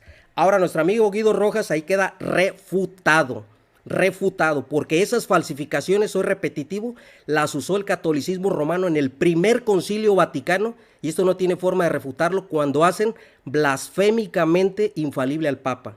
De ahí se deriva la ley y el derecho y el tejido canónico de las interpolaciones falsas, y esto lo dice un católico romano. ¿Saben quién lo dice? Hans Küng, católico romano, te refuta Guido Rojas cuando quieres hacerme ver como que no, Guido, estamos preparados para de frente decirte las cosas y las refutaciones al catolicismo romano tal y como son. Bueno, el primer caramelo ahí está para nuestro amigo Guido Rojas. Dice nuestro amigo Guido Rojas, dice acerca que le muestre un documento donde se dice que veneraban a Constantino. Bueno, ese es el punto, ¿verdad? Cuando el católico pretende defender al papado y cuando el católico romano pretende hacer falsificaciones para eso. Dice Eusebio de Cesarea, el intérprete de la palabra de Dios, voz potente que afirma las leyes de la verdad y de la divinidad a todos los que moran en la tierra. El piloto, Constantino, designado de la poderosa nave a cuya tripulación se le propone salvar. Dios dijo, el obispo era el autor de la realeza, Constantino. Hay un rey, Constantino, y su verbo y su ley real es una ley que no está expuesta al deterioro provocado por el tiempo y en cambio es la palabra viva y perdurable. Esto lo dice Eusebio de Cesarea y esta fuente es de un católico romano que se llama Paul Johnson y usted lo puede encontrar en la página 143. Pacatazo Guido Rojas. Entonces vamos a seguir refutando a nuestro amigo Guido Rojas. Dijo que Constantino, ¿dónde lo siguieron venerando como una divinidad? Entonces el ave César, ¿de dónde viene Guido Rojas? Porque sus bustos empezaron a ser distribuidos en Roma. Sí, y fue venerado Constantino como sumo pontífice y me diste la razón porque no tienes cómo negarlo. Cuando tú dices que yo hablé de crucifixiones, sabes que yo me estoy refiriendo cuando Constantino, y quiero que me digas dónde dije crucifixiones, Constantino asesinó bárbaros en el circo romano, asesinó bárbaros, que aún las bestias, y tú sabes que lo dice Justo L. González, las bestias se cansaron por la despiadada obra de Constantino, ¿sí? Ahora, cuando tú dices como si Constantino fuera la más buena persona, asesinó a su hija, asesinó a su esposa, asesinó a su hijo, perdón, a su esposa, a su yerno, ¿sí? Constantino era una persona despiadada. Ahora, cuando Constantino dice, Constantino fue un apóstata, ¿me lo puedes comprobar por la Biblia? Yo quiero que te centres, Guido, y que quites los nervios, ¿sí? Constantino no está en la Biblia, estamos viendo un debate histórico, no bíblico. Constantino no lo vas a encontrar en la Biblia, ni te voy a comprobar con la Biblia que Constantino prostituyó la iglesia, no, pero sí te puedo comprobar en Apocalipsis 17 que se habla de una ramera, que se habla de una prostituta, que se prostituye con los reyes de la tierra, hay un reino, ¿sí? Que se prostituye ¿con qué? Con la idolatría, y todo apunta al romanismo donde perteneces, que se prostituye ¿qué? Con los bienes, y te lo digo con todo respeto, ahí sí la podemos encontrar a la prostitución y a la desviación doctrinal de la iglesia católica romana. Punto número 4 que dice nuestro amigo Constantino. Dice, le pedimos al señor Salvador Barrán porque habla muy bonito los discursos y pide pruebas, pero nada más pide pruebas, pero ¿qué? Ahí están las pruebas de Eusebio de Cesarea, Guido Rojas. Y usted sabe que todo el tejido y toda la ley del derecho canónico, por eso para los ortodoxos griegos es un repudio y es una blasfemia decirles que el Papa es infalible, porque todo el derecho y el tejido canónico está hecho a base de las interpolaciones falsificadas porque las siguieron usando, Guido Rojas. Esa es la deshonestidad y la mentira del catolicismo romano, que sabiendo que son falsificadas las siguieron usando. No les importó absolutamente nada. ¿Por qué? Por las pretensiones del Papa ser el obispo universal. Eso se logró a raíz de las falsificaciones. Todo historiador lo reconoce, como Hans Kuhn, como Paul Johnson, que son católicos romanos que reconocen que toda esa ley y todo ese tejido es a base de las falsificaciones. ¿Por qué Roma, Guido Rojas, se apoderó de castillos del imperio, de territorios imperiales? Se apoderó de tantas cosas que incluso esas falsificaciones decían que el Papa era como el mismo Dios pisando la tierra. Por eso ustedes casi veneran al Papa como Dios. Por eso lo dicen Vicarius Filii Dei, porque lo ven como a Dios pisando la tierra. Esas pretensiones falsificadas decían que Constantino había donado las tierras del imperio al Papa y ustedes hicieron uso de ellas. ¿Por qué no las regresan? ¿Por qué el Vaticano no regresó? ¿Por qué la Iglesia Católica Romana en los estados pontificios, por qué no las regresó si sabían que eran falsificadas? ¿Por qué? A raíz de esas interpolaciones falsificadas mataron a los ortodoxos cuando pretenciosamente quisieron argumentar que estaban sobre ellos con el Papa Inocencio el Grande. A raíz de esas interpolaciones falsificadas asesinaron personas, se adueñaron de tierras que no les pertenecían, le atribuyeron cosas a Constantino que Constantino murió sin saberlo el pobre, lo hicieron su héroe. Otra de las cosas que dice nuestro amigo Guido Rojas, dice Constantino que nos muestre que siguió siendo venerado. Constantino fue sepultado al lado de los apóstoles, y nos dice Eusebio de Cesarea que fue considerado como el 13º apóstol. Pacatazo, Guido Rojas. Así que no nos venga aquí con cosas que no son ciertas. Ahora nuestro amigo Guido Rojas nos dice también, dice que le muestre un anabaptista que de dónde vienen. Esa es la falacia de siempre, ¿eh? Nuestro amigo Guido Rojas, y voy a perder mi tiempo valioso en explicarle eso, ¿sí? Los anabaptistas fue un sobrenombre, porque Guido Rojas, tu bautismo infantil para nosotros no es válido, para nosotros no vale. Nosotros bautizamos personas tal y como dice la Biblia, ¿sí? Te recuerdo que Cipriano de Cartago fue el primer católico romano que propuso un anabaptismo. El criterio de Cipriano de Cartago era que el bautismo de los herejes no contaba. Lo mismo decimos nosotros, el bautismo de los herejes, que en este caso son los romanistas, no cuenta.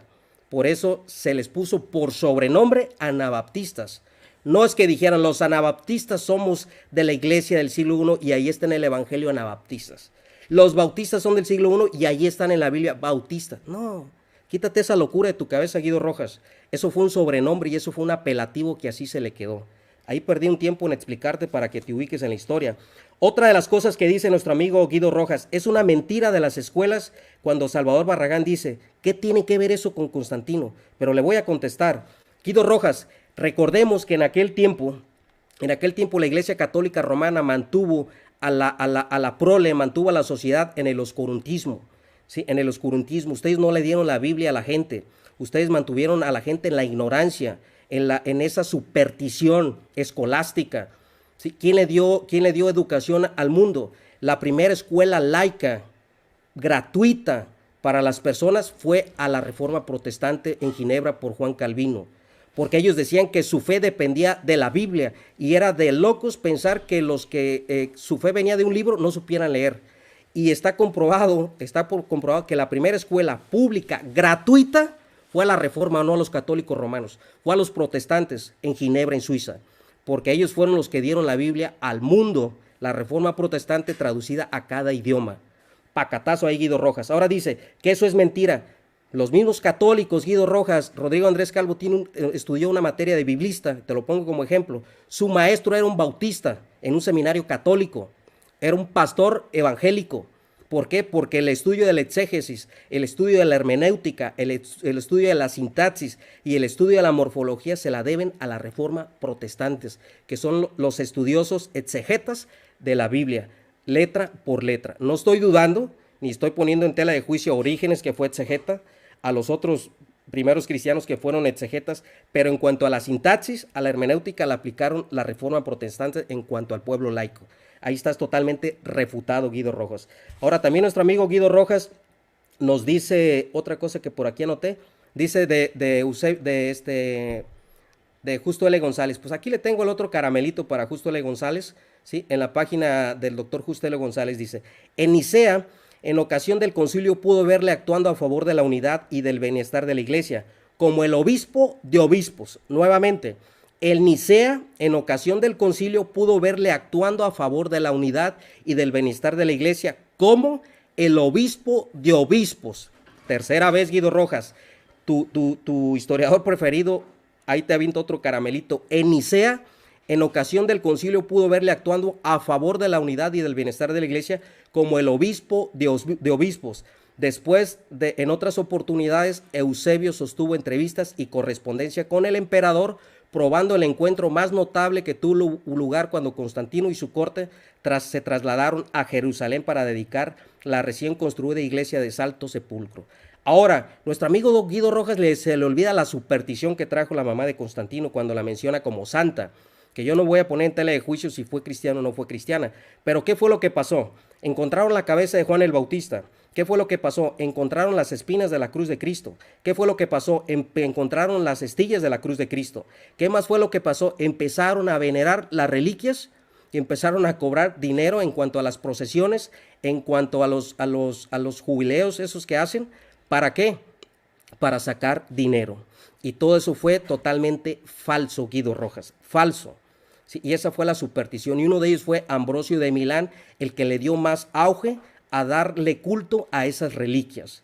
Otro punto que tenemos, se le olvida a nuestro amigo Guido Rojas que los católicos romanos asesinaron asesinaron a los priscilianistas antes del siglo IV en España, con el apoyo del imperio. ¿Sí? La iglesia dejó de ser perseguida y la iglesia de Guido Rojas empezó a perseguir, empezó a desviarse, empezó si los paganos tenían una diosa, ellos también tienen su reina del cielo. Si los paganos veneraban o bendecían con agua bendita, ellos también lo hacen. ¿Sí? El crismón que tienen los católicos romanos viene del paganismo. El sumo pontífice que lo reconoció viene del paganismo. La jurisdicción que tiene Roma viene del paganismo. Ese no es el modelo ni de los padres de la iglesia, ni de la Biblia, ni el modelo que dejó el Señor Jesucristo. Eso no es bíblico, si estamos hablando de Biblia, porque Constantino nunca lo vas a encontrar en la Biblia, Guido Rojas, porque no aparece. Otra de las cosas que nos dice nuestro amigo Guido Rojas, que si yo creo en el sábado, no. Escucha y pon atención a lo que te estoy diciendo, Guido Rojas. Te estoy diciendo que para nosotros el día del Señor es todos los días, no exclusivamente el domingo. Yo me reúno en martes, en jueves, en domingo, puedo reunirme en sábado, pero no veo el sábado como un Dios. Puedo reunirme en viernes a hacer un servicio, claro, porque el Señor es todos los días nuestro día de reposo. Ustedes ven la marca del domingo, ¿por qué? Porque esa marca la traen ustedes de Constantino. Y no estoy diciendo que reunirse en domingo sea malo, no. Se puede reunir porque los primeros cristianos se reunían el primer día de la semana, que era la resurrección de Cristo. Lo que estoy diciendo es lo que dice la historia, que Constantino obligó a toda la nación a guardar el domingo para que tuvieran su culto, ya sea pagano o ya sea cristiano. Eso es lo que estoy diciendo. Los paganos también celebraban el 24, 25 de diciembre, el día del nacimiento de su dios pagano, ¿sí? Que la natividad del dios pagano. Los paganos tenían su diosa, que la veneraban y la adoraban, que había dado a luz a una divinidad. Y yo no estoy comparando a nuestro Señor Jesucristo con un pagano, por supuesto que no, esto dice la historia. Lo que yo sí estoy afirmando es que el catolicismo romano adoptó prácticas paganas de Constantino y del imperio imperial. De allí nació un sincretismo religioso. Entonces, tanto fue aquella iglesia que fue pobre, aquella iglesia que fue martirizada y que fue perseguida, esa iglesia pasó a formar parte de las pretensiones por el poder imperial. Esas fueron las pretensiones de la Iglesia Católica Romana cuando empezó esa desviación doctrinal. Ahora, Guido Rojas habla de la visión de Constantino como si fuera algo verídico. Recordemos que esto es algo que narra Eusebio de Cesarea, que él escuchó, pero recordemos que también hay otras fuentes históricas como Panegyricus Latinos, libro sexto, sección 12, numerales del 1 al 13, fíjense lo que nos dice. Dice, es una colección de 12 discursos, ¿sí?, que ensalzan las actividades de varios emperadores romanos. Dice, por un autor también anónimo, aunque diferente del anterior, fue entregado en la corte imperial de Trevis en 310, con ocasión de que Constantino I el Grande, quinto aniversario de su ascensión al trono imperial y de la celebración del día de la fundación de la ciudad de Tribaris, contiene la descripción, ojo, de una aparición del dios del sol Apolo a Constantino, que ha visto a menudo como un modelo de la evocación cristiana anterior a la batalla del Fuente Milvio. O sea que Constantino, yo no estoy comparando al Dios eterno con esto, fíjense bien lo que voy a decir, porque no quiero que saquen de contexto mis palabras. Constantino, un tiempo antes de tener esa revelación, también él había dicho que había tenido revelaciones, ¿sí?, de parte de ¿qué? Del sol Apolos, del dios Invictus, del sol invencible. Por eso Constantino, y dice el doctor Justo L. González, le voy a dar otro caramelito a Guido Rojas, cuando dice el doctor Justo L. González que él en su carruaje del sol Dios Invictus ponía la cruz de Cristo, diciendo que la cruz el Dios de los cristianos tenía una similitud con el Dios pagano que él veneraba, y todos los cristianos eran agachones. ¿Por qué? Porque él era el emperador. Entonces, muchos, de ahí nace Guido Rojas la historia, que muchos se fueron al desierto porque no querían simpatizar con las paganizaciones que Constantino había traído a la iglesia, y aparte que ya no eran perseguidos y ya no le encontraban ese sabor, ¿sí?, al cristianismo, porque ellos, para morir mártir era lo máximo que ellos podían sufrir aquí en la tierra. Otra de las cosas que dice nuestro amigo Guido Rojas, que si yo rechazo Nicea, que si yo esto, que si yo lo otro, no estamos hablando de la Trinidad, no estamos hablando de las dos naturalezas, estamos hablando de Constantino, ¿sí? Ahora, cuando nuestro amigo Guido Rojas pretende meter al Papa allí a Nicea, ¿sí?, eso también es falso. ¿Por qué? Porque el presidente del Concilio de Nicea, primeramente fue Constantino, porque él es el que da el veredicto final, ¿sí? El segundo es Ocio de Córdoba, que era muy amigo íntimo de Constantino. El presidente de Nicea fue Ocio de Córdoba, un obispo de España, amigo de Constantino, no fue el Papa ni sus representantes. Esa falacia, y como decimos coloquialmente en México, a otro perro con ese hueso, con todo respeto. ¿Por qué? Porque no fue el Papa, ¿sí? Roma después quiso remediar haciendo las falsificaciones de Constantino, de que Silvestre había bautizado a Constantino cuando tenía lepra, lo cual eso es falso, ¿sí? Después del concilio de Nicea, recordemos que cuando se dispute lo que es la deidad de Cristo, ¿sí? Constantino es el que da el veredicto final, y de ahí en adelante todos los emperadores son los que dan la convocación a los concilios, tanto Éfeso, Calcedona, los primeros concilios ecuménicos, incluso los emperadores quitaban y ponían obispos. Recordemos que Constantino no ocupó al Papa de Roma, él fue y expulsó a los donatistas. Recordemos que Constantino corrió a Atanasio sin consultar a ningún papa. Recordemos que en el tiempo de los iconoclastas, en el siglo VII, siglo VIII, por Constantino II, sí, también se quitaron las imágenes por orden del emperador. Así es como el imperio empezó a meter mano dentro del catolicismo romano. Por eso, ¿tiempo, hermano? Por eso, sí. Perdón. Bueno, aquí acabo. Muchas gracias. Ok, bueno. Muy bien. Muchas gracias, Salvador. Ahí me disculpa que te corte la intervención, pero ya estaban cumplidos los 20 minutos de conclusión. Así que gracias, mi estimado Salvador. Y bien, mis estimados amigos y hermanos, como ya lo habíamos conversado con ambos debatientes previo al debate, pues acabamos de finalizar entonces, valga la redundancia, con este debate interesante acerca de el emperador Constantino y la Iglesia Católica. Mis estimados amigos y hermanos, espero que este debate haya sido de bendición, de edificación y de mucha información también.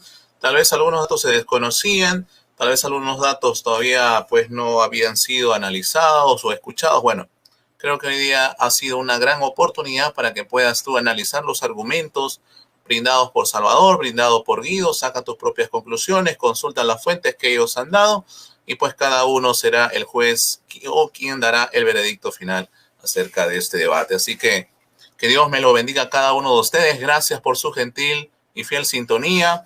Gracias, mis estimados hermanos, también por suscribirse, por darle like, por compartir esta transmisión, porque sabemos que este debate ha sido de bendición y edificación para cada uno de nosotros. Gracias entonces a cada uno de ustedes.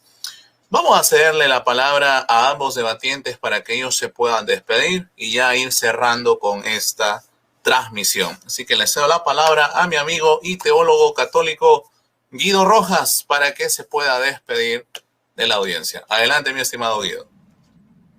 Gracias, Joel. Como siempre, por tu amable participación y disponibilidad. Te lo agradezco muchísimo, al igual que Salvador Barragán, que tuvo pues que venir un poco apresurado de su trabajo. Hay que tener en cuenta que yo también en este momento estamos en toque de queda, me estoy exponiendo a que pronto me multe la policía, porque yo transmito desde mis papás, pero bueno, valía la pena esto, ¿no? Agradeciéndote, quería informar que tenemos un debate pendiente con Salvador Barragán, que es el debate sobre el sacerdocio. Ya si la otra semana estaría disponible viernes o sábado, porque los otros días tengo compromisos. Ya Salvador Barragán dirá, me parece que ya es justo, entonces que en ese otro debate empiece Salvador Barragán. Y también aprovecho la ocasión, como siempre me gusta hacer invitaciones, la otra le había hecho una invitación a Salvador Barragán también, porque me gustaría seguir debatiendo, al menos pues que no se me enoje mucho, tenga algo contra estos debates, porque me parece que es interesante. Quería también proponerle a Salvador Barragán a manera de conversatorio también, después de ese debate que vamos a tener sobre el sacerdocio, uno donde también tengamos oportunidad de cada uno decir lo bueno que ha aportado, en este caso el catolicismo en todo el sentido de la palabra, ya que habló de historia y todo eso, todo en general, y también que Salvador Barragán tenga la oportunidad también de decir cuál es el aporte, el patrimonio, el protestantismo en todo lo que tiene que ver en acción, en cultura, en teología, en Biblia. Me parece que también es importante porque volvemos a lo mismo, las dos partes, y el pueblo católico evangélico podría escuchar ese panorama completo. sería un tema interesante si Salvo Barragán también acepta esta invitación. No siendo más por el momento, como siempre, gracias a todos, pueblo católico, pueblo evangélico. También este debate lo transmito desde mi canal en YouTube, Teólogo Guido Rojas, y desde mi plataforma en Facebook también, en mi muro personal y en mi foro de debates, debate bíblico y teológico, licenciado Guido Rojas. Gracias, bendiciones. Adelante, Joel. Muchas gracias, mi estimado Guido Rojas, que Dios te bendiga en gran manera. Bueno, esperamos que no ocurra nada malo, ¿no? Ahí en tu estancia en la casa de tus padres y con el toque de queda, que acá también en mi país también estamos prácticamente en la misma situación por todo el contexto social en el cual estamos viviendo, ¿no? Pero bueno, que Dios te bendiga, mi estimado. Gracias también por darte tu tiempo para poder debatir sobre este tema. A continuación, le cedo la palabra a nuestro estimado apologista evangélico Salvador Barragán para que también se despida. Adelante, hermano. Muchas gracias. Gracias también al licenciado Guido Rojas. Gracias también al hermano Joel Moody por tener la amabilidad de moderarnos. Gracias también a todos los hermanos, mi hermano Pedro Ríos, a Saúl Sandoval, a Evangélico Noel, a Mario Flores. Bueno, ahorita mando los saludos para que se despida el licenciado Guido Rojas, porque él tiene que irse. Yo no voy a hablar más del debate, simplemente quiero saludar a la audiencia y a algunos hermanos, pero le agradezco al licenciado Guido Rojas. Y qué bueno que vamos a debatir el sacerdocio, porque todos los temas que debatimos los ha propuesto él. Los temas todos, y yo se los he aceptado siempre. Entonces, yo nunca he propuesto ningún tema de debate, pero le dije ya como que ya es tiempo que a mí me toque proponer un tema. Pero no hay problema, creo que son temas que se debaten muy poco, y muchas gracias también, y que Dios lo bendiga, y ojalá y no lo pare por ahí la policía. Muy bien, muchas gracias, Salvador. Y bueno, pues sí, como lo he compartido desde un inicio, creo que prácticamente es un clásico de clásicos verlos a ustedes dialogar, debatir. Y pues se vienen muchos más entonces, mucho más debate, así que esto se pone interesante, bueno, y genera expectativa entre los hermanos, ¿no? Y así que yo... Sería bueno también sobre un debate, Guido, histórico sobre los decretos de Graciano, pseudo-isidorianos y de las donaciones de Constantino. La influencia, y ese sería muy, muy buen debate también. Pero bueno, ya luego lo platicamos internamente. Ok, listo. Muy bien, gracias Salvador. Entonces, gracias Guido por su tiempo y disponibilidad para poder debatir sobre este tema del emperador Constantino y la Iglesia Católica, un tema histórico muy bueno, de mucha información, muchos datos que brindar, así que gracias a ustedes por darnos un buen debate el día de hoy, y creo que los hermanos y todos los miembros del chat están muy complacidos por todo lo que se ha venido exponiendo en esta oportunidad. Así que bueno, me despido ya sin más preámbulos. Mi nombre es Joel Moody, transmitiendo en vivo y en directo desde la República del Perú, y pues para mí es un gozo siempre compartir estos temas. Sí, hermano, dígame. Quería dar un anuncio nada más. Adelante. No sé si Guido si se quiere retirar, no hay problema, ¿eh? Yo nada más voy a dar un anuncio, que el día de mañana a las... A ver, Guido. Ya me despido, bendiciones, así quedamos. Gracias. Entonces, sí, nada más voy a dar un anuncio.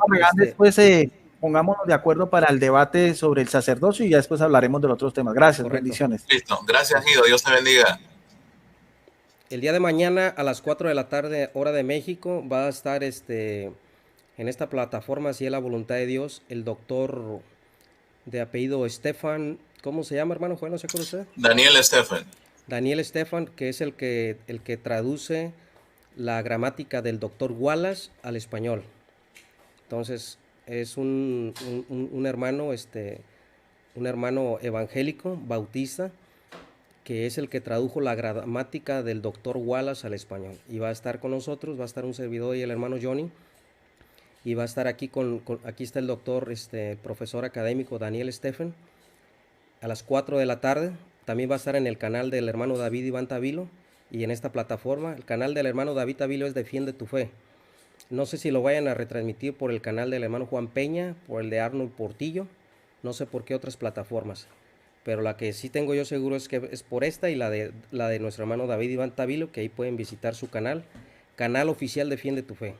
Entonces, mañana 4 de la tarde el doctor Daniel Stefan que es el traductor al español de la gramática que está aquí del doctor Wallace.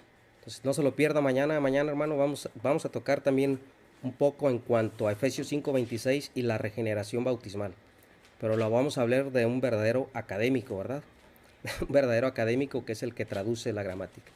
Muchísimas gracias y quería nada más saludar a los hermanos que apoyan esta plataforma, a todos los hermanos por ahí. Quería saludar especialmente a un hermano que es aquí paisano mío, pero que vive en los Estados Unidos. Entonces lo voy a saludar, que me permita poquito, el hermano Joel, es el hermano, aquí tengo su nombre, es el hermano Alejandro Cerrato. Él vive en los Estados Unidos, en Riverside, California, pero dice que es de aquí de mi misma ciudad. Entonces le mando un fuerte saludo a nuestra hermana Gloria Álamo, Atena, al hermano Xavier Andrades, mi hermano Carlos Manuel Veloz, Fey Razón, Dani Córdoba, mi hermano Pedro Ríos, Arnold Portillo, nuestro hermano Juan Peña. Le mando también nuestra hermana Gloria Álamo, por supuesto, Álvaro Hernández, nuestro hermano Iván Moreno, el hermano Lorenzo Aldama, su esposa Verónica, nuestro hermano Angelito, todos los hermanos que son siempre muy activos aquí en el canal, que Dios, al hermano Andrés Zavala, que también nos apoya a moderar, Ariel Blues, por ahí está, saludos a Ariel hasta Uruguay también, que Dios lo bendiga. Entonces, muchas gracias, mi hermano Luis Coelho también, que Dios lo bendiga grandemente, a Juan Pablo, bendiciones a todos. Gracias, hermano Joel. Muy bien, muchas gracias, estimado hermano. Y sí, para recalcar lo que venías diciendo, ahí está, como estamos compartiendo en la pantalla, la entrevista a este erudito en gramática griega llamado Daniel Stephen, que también participó junto a Daniel Wallace, es otro excelente gramatólogo griego, ¿no? En gramática, mejor dicho, en la gramática griega.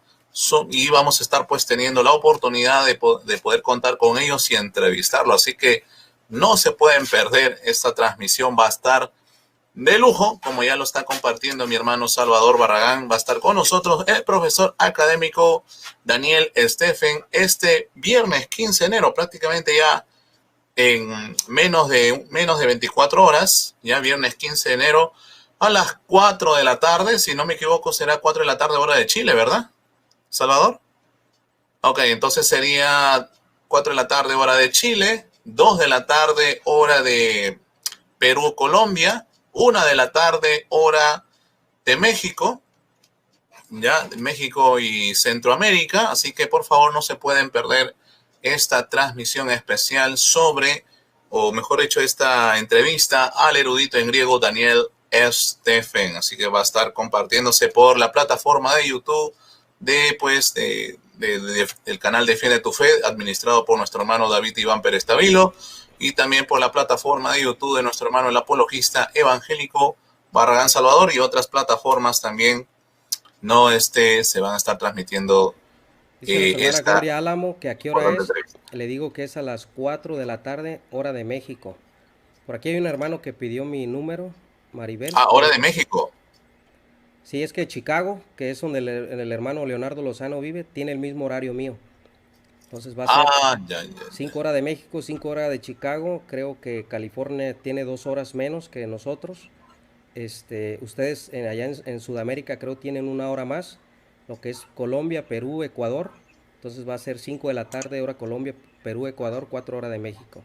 Saludos también a mi hermana Sandra Arellano y al hermano Benjamín de también San Bernardino, California. Que Dios lo bendiga. Entonces a nuestra hermana Maribel, ese es ahí mi contacto por si hay algo que decir por ahí en interno. Gracias, hermano Joel.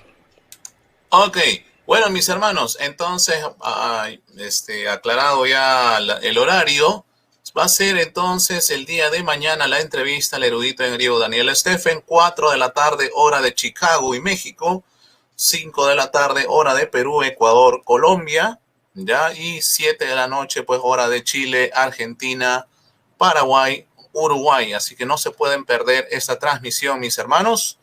Por favor, mañana esperamos contar con la presencia de cada uno de ustedes. Y para responder también sobre la pregunta de Luis Grimaldo, ahí está, pues, ¿cuándo será la transmisión sobre la virginidad perpetua de María? Bueno, va a haber una transmisión especial sobre la virginidad perpetua de María el día domingo 24 de enero del 2021 a las 8 de la noche, hora de Perú, Colombia, 7 de la noche, hora de México. No se pueden perder este programa especial también. Así que mis hermanos, los esperamos el día de mañana. Y bueno, que Dios me los bendiga entonces a ustedes en gran manera. Bendiciones.